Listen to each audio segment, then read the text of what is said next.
AP liquor కేసులో ED దూకుడు 5 రాష్ట్రాల్లోని 20 ప్రాంతాల్లో సోదాలు.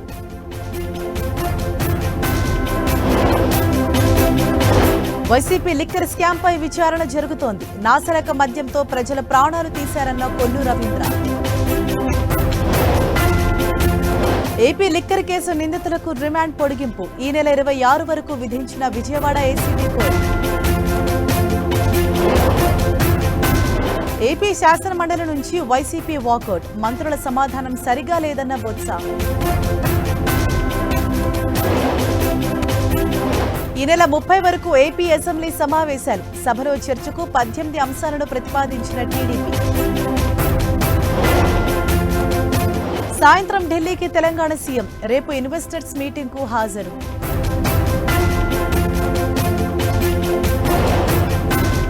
జూబ్లీహిల్స్ ఉప ఎన్నికలో గెలిచి చూపించండి, కేటీఆర్ కామెంట్స్ కు మంత్రి పొంగులేటి కౌంటర్.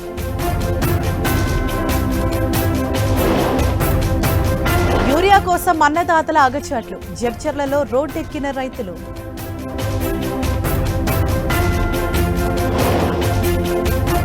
నేపాల్ ప్రధాని సుశీలా కార్కీకి మోదీ ఫోన్, శాంతి స్థాపనకు అండగా ఉంటామని హామీ. కాంగ్రెస్ ను దెబ్బతీసేందుకే ఓట్ల తొలగింపు, ఓట్ చోరీపై పక్కా ఆధారాలున్నాయన్న రాహుల్. రాహుల్ ఆరోపణలు అసత్యం, నిరాధారం, ఆన్లైన్లో ఓట్లు తొలగించలేరంటూ ఈడీ ట్వీట్. ఉత్తరాఖండ్లో విరిగిపడుతున్న కొండ చర్యలు, త్రుటిలో తప్పించుకున్న బీజేపీ ఎంపీ అనిల్ బలూని.